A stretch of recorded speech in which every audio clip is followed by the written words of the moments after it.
All right, welcome everyone to the CERC meeting for the 5th of December.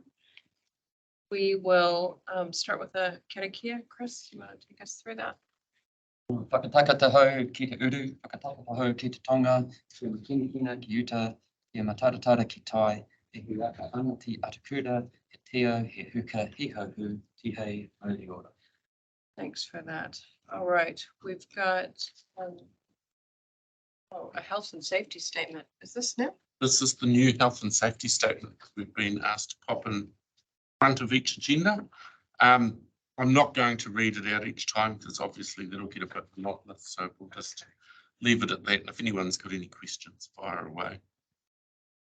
Guys, so that's been put in here so there's visitors in the meeting, because presumably everybody who's Here, should No, yeah.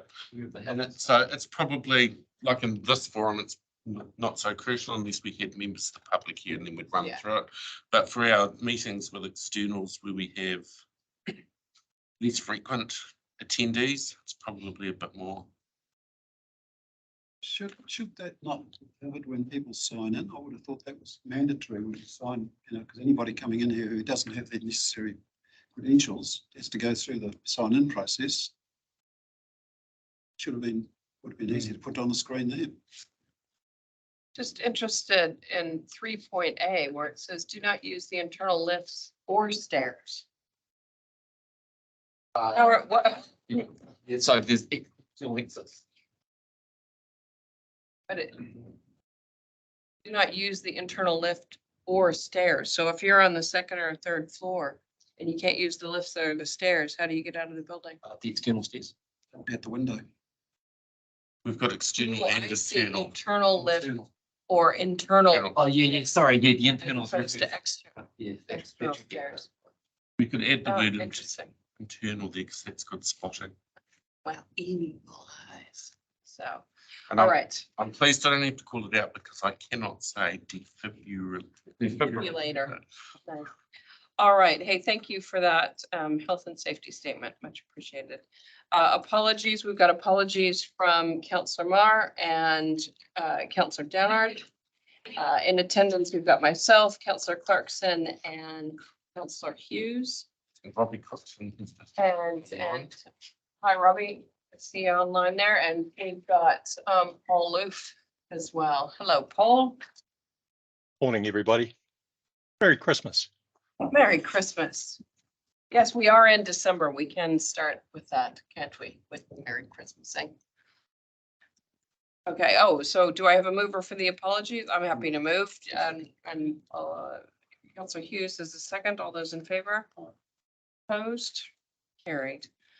All right. Confirmation of the agenda. Mover, Chris. Second, and Bruce. All those in favor? Opposed? Carried. Disclosures of interest. Anything to disclose? Any additions? Any new things? Nope. All right, we'll move on to our first item. Item 6 is on page 7 of your agenda. This is the CE or the CERC work plan and schedule for 2024. Right? Have I got this right? Yep. It's pretty straightforward. I think we'll just take the report as read and see if we've got any questions. In which case, can I just add one thing, Dave? Yep. One of the key changes we've made, and we've needed to consider the interview performance review. Last year it was quite Extended out. The circumstance. We've also got, as you're aware, the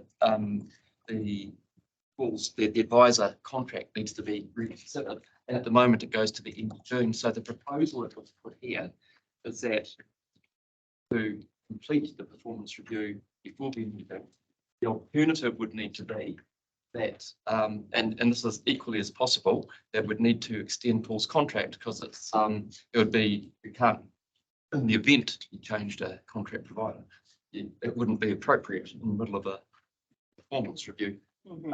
Or fair, I think for Paul. And so I talked about it with fair, And certainly a few years ago, Paul, you might be able to advise more on this because I only had 1 year of it. Performance reviews used to sometimes be completed before the end of the year with a, close to the end of the year with a forecast prediction. Yeah, ideally they are completed by the 30th of June. And so I think that that's the target set here, and I think it's realistic and we can get to that. We did get into some trouble running at both sides of the break last year. So, Chris, if your question is, do I think the 30 June target will work? Absolutely. I think that's what we should do.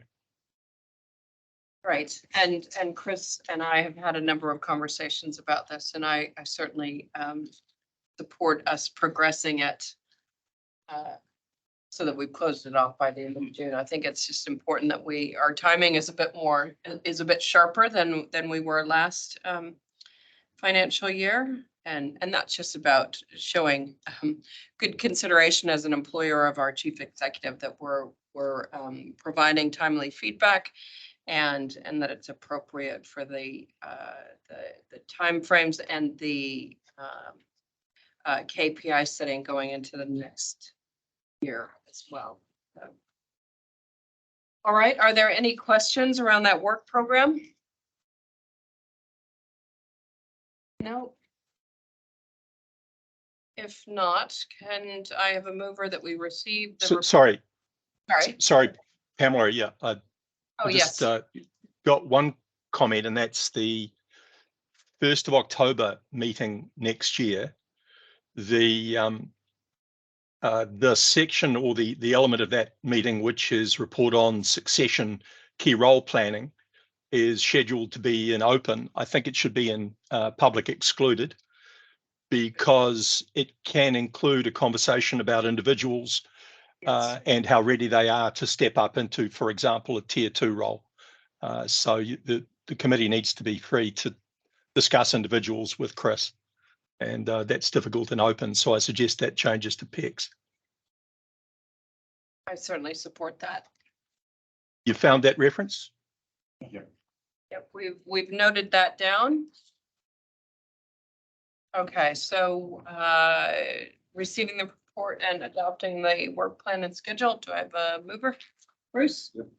And second, and Chris, and all those in favor? Opposed? Carried. All right, so our next thing is a motion to exclude the public, so we can move on to our next 2 items. So I'm happy to move that. Bruce, do you want to second that? Yes. All those in favor? Opposed? Carried. All right, so we'll move into One moment, please. public excluded.